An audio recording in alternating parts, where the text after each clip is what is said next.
Okay, boys and girls, let's clean up our desk and meet me at the rug. Remember to say crisscross applesauce. Okay, so we're going to start with reviewing what we learned last week about the components of the book. Okay? Okay. What's this part? The spine. Good job. What's this part? The front cover. The whole cookie. The hardcover and the front cover. Good job. So what's these words? The invisible moose. What's that? What's that called on the book?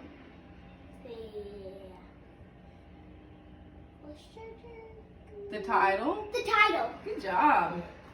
So this person, Dennis Hasley, is the author. What does the author do?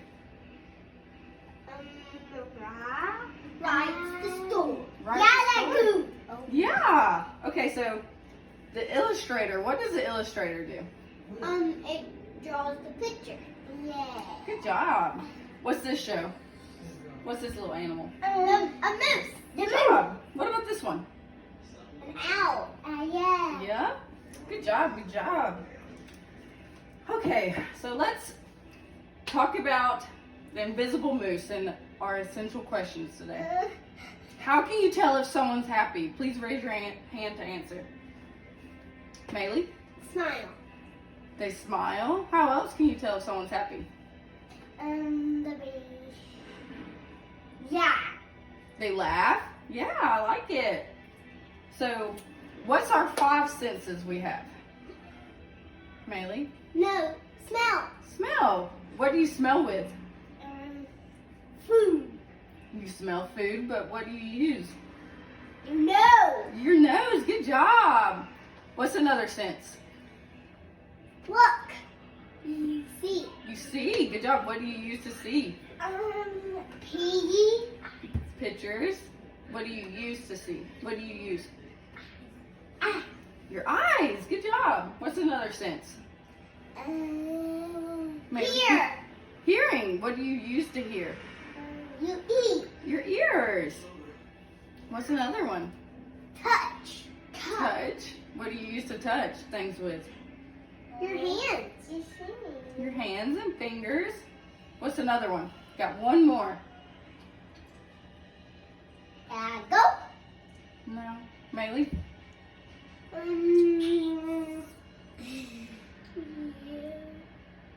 Tongue. You use your tongue to do this. Taste. Taste. Good job. Good job. Okay.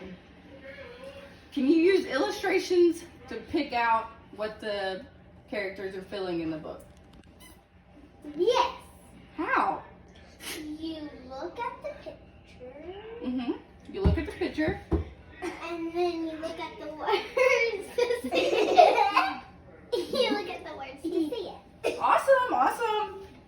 Okay, so now we're going to do an interactive activity with our vocabulary words. I'm going to call on each of you to come up here and put the definition to the vocabulary word, okay? Okay, so what's this word? Invisible. Good job. What definition goes to it? Tinny? Come up here and pick out one. Stick it where it goes. Whoop. Good job. Okay, so the next one. Synonym. Good job. So which one does it go to?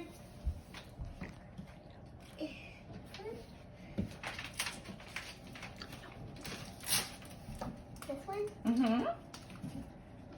What's that say?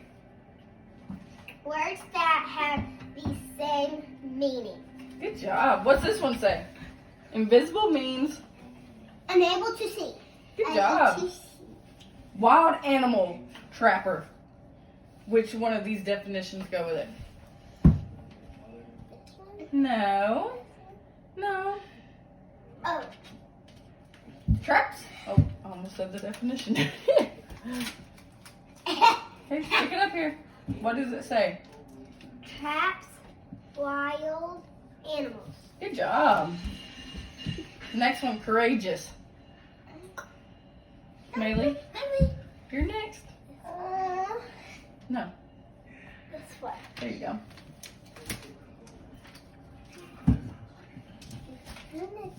What's that say? Brave, no fear. Good job. So when someone's courageous, they have no fear. They're brave. They're ready to do anything. What's this word? Antonyms. Good job. Anyway. So come pick up the last one. What's this one say? Words that have the opposite meaning. So if you notice, synonyms are the same meaning, and antonyms are the opposite meaning.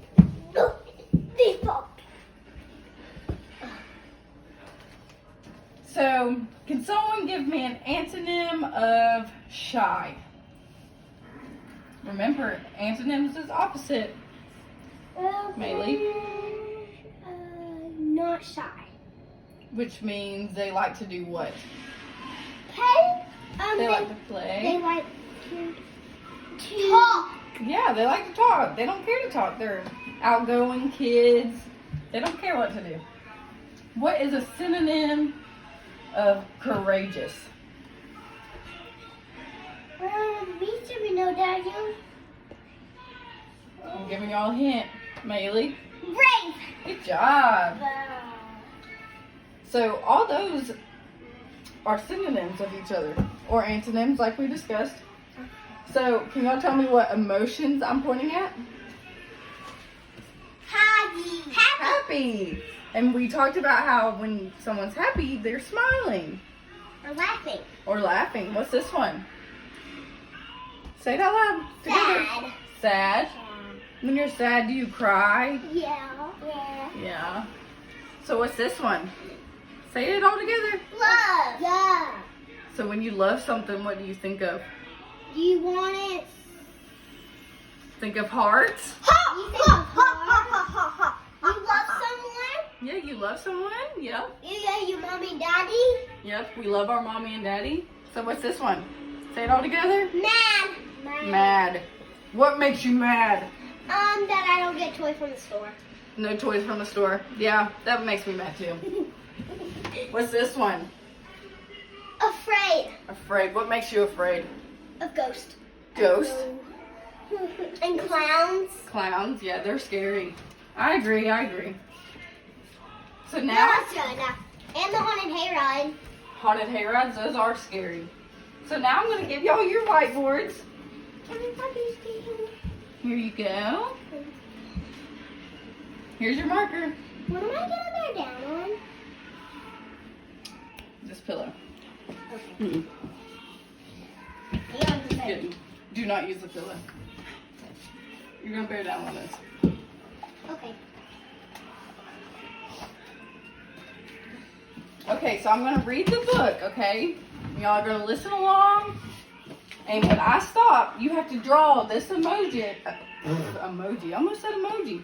This emotion that goes with what the character is feeling. I don't know to draw that. Draw it the best you can. I ain't grading you on your artistic ability. And y'all remember, you can look up here to see which one to pick, okay? Okay. Do we do it in order? No, it's not going to be in order. It's going to be random. Sit down.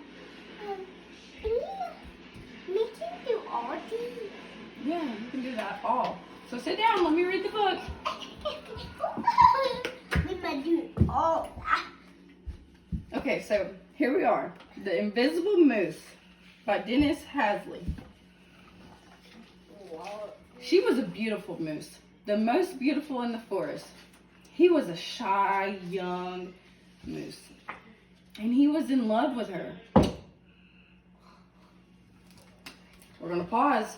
Draw which one you think in love is with. Hey, show me.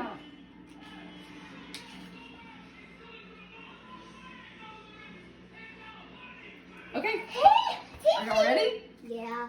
Okay, so what sense did we use to tell what object to draw? Your Ears. Yeah, because I said it. You used your hearing to be able to tell that they were in love. Which one did you draw, Maylee? The heart. Good job. What did you draw? We got that mommy in the heart. The heart. Yeah, the mommy and the heart. Are you ready? Yeah. A tremendous ruckus stopped her from answering.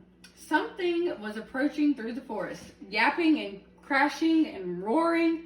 All of the other mooses opened their eyes wide in alarm. Sounds like a big mosquito, he said, trying to be funny and fearless. So look at this picture and tell me, draw which emotion they are feeling. Don't you got a bag? Okay. Show me. Afraid. Good job.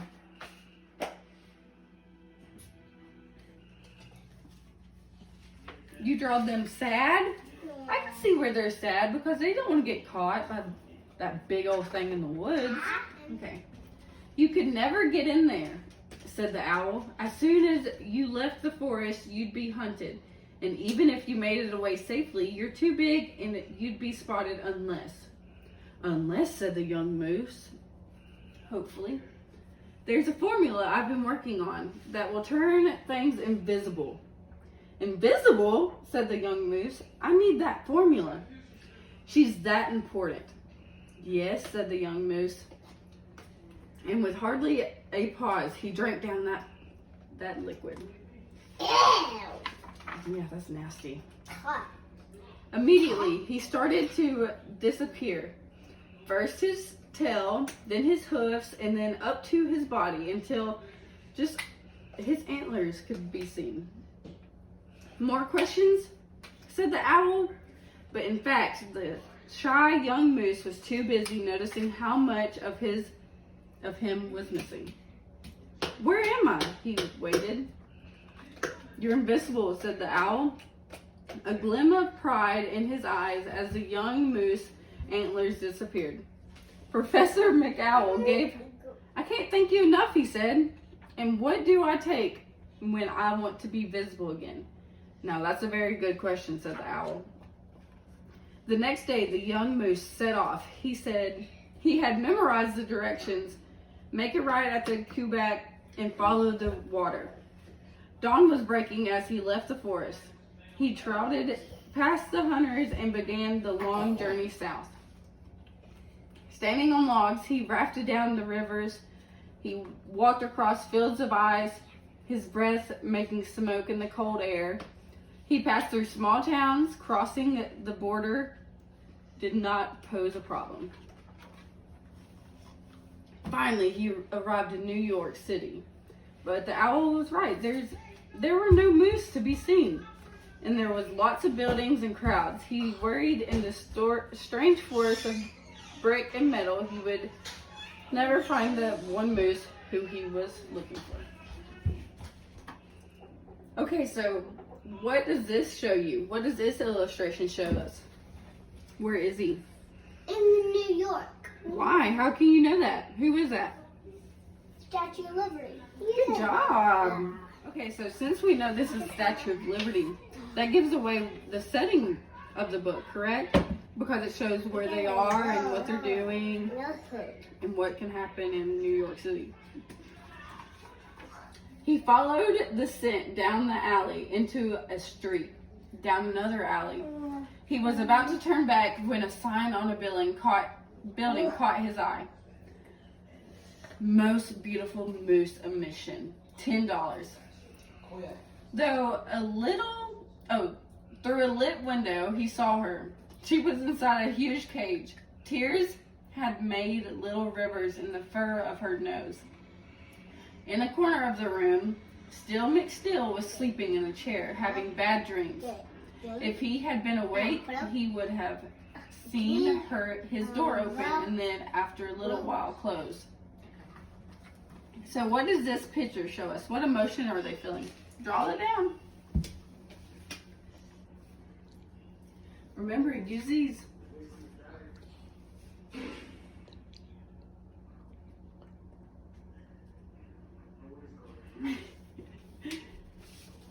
Okay, show me. Sad. How did you know she was sad? Because there's tears.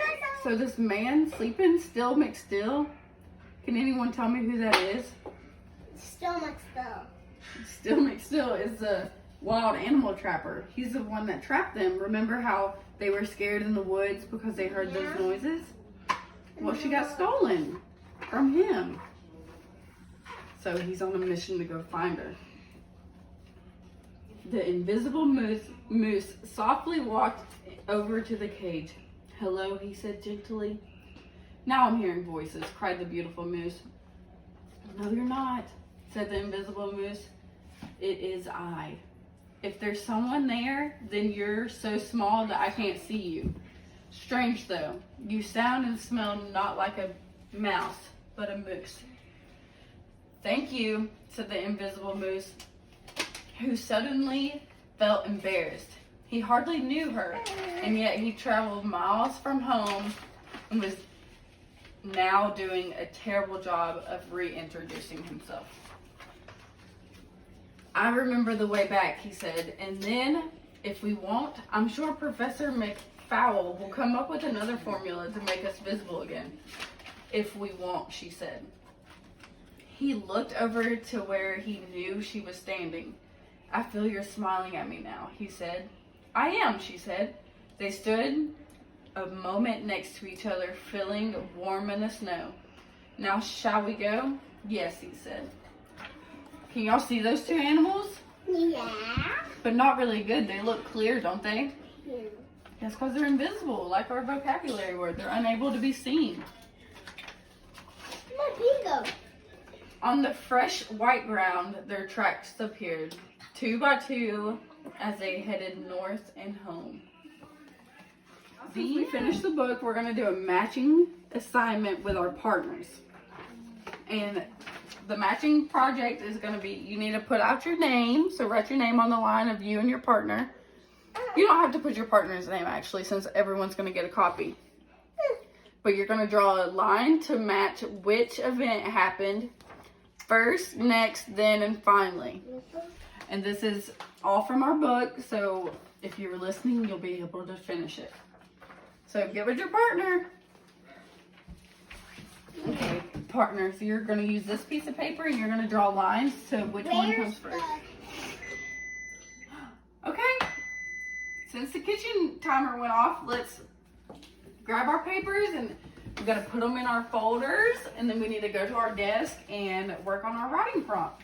Okay, so now that we're at our desk, we're going to pull out our writing and drawing prompt that we always use after we finish our stories to draw and describe our favorite character from the book. So, which was one of them? Who was one? The moose. The moose. The boy moose? What's the other one? The girl moose. Yeah, what's another one? The one that had nightmares. The owl. The owl, good job. Or you could draw the wild animal trooper. But if you use your favorite, we don't think alike. But that's okay. So everybody draw your favorite character and describe them. Okay, boys and girls, let's get our papers from our matching and our drawing and writing prompt and put it in our folder so we can leave and go get our water break before we go to specials. Okay.